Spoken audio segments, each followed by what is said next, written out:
In Cotton Mather's Wonders of the Invisible World, he writes about the Salem witch trials. These trials became an infamous part of Puritan history, therefore it's necessary that we understand them. What Puritan attitudes led to these trials?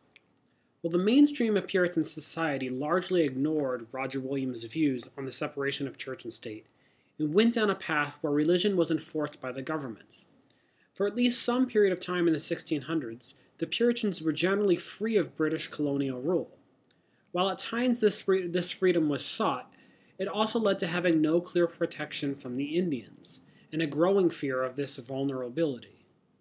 Their relations with the Native American populations were generally not good, as they continuously sought to take over areas occupied by Native Americans and generally disrespected their culture and beliefs. In 1675 and 76, King Philip's War occurred. This was a Wampanoag Indian rebellion against English colonists, which were primarily Puritan communities.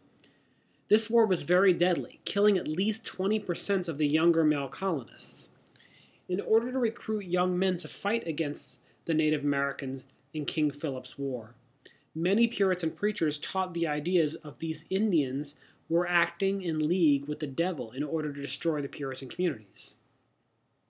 Even after this war rebellion ended, tensions remained and were heightened by the Puritans still preaching against the Indians as connected to the devil.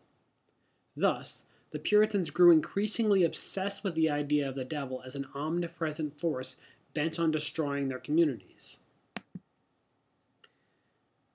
Meanwhile, the zenith of this dangerous intertwining of religious and government occurred in 1692 during the Salem witch trials, when hundreds of the citizens of Salem, Massachusetts, were accused of engaging in devil worship or other forms of witchcraft. At least 20 people, mostly women, were executed in the process. Very soon after these incidents, historians, and even the Puritans themselves, began to recognize that this was an example of mass religious paranoia. What caused this hysteria? Besides the initial accusations made, which were likely false, the Puritan community was prone to believe in the presence of witchcraft as a dangerous corrupting force among them. It seems the fear of Indian attack played a significant role, since the Puritans saw the natives as connected to witchcraft and the devil. In fact, many survivors of Indian attacks had moved to Salem and were telling their horrific tales. Thus, it was very easy for people to believe that the devil was constantly seeking to destroy them. Therefore, they easily believed that the devil could take over somebody's body. Plus, these trials were used by some powerful families in feuding with each other.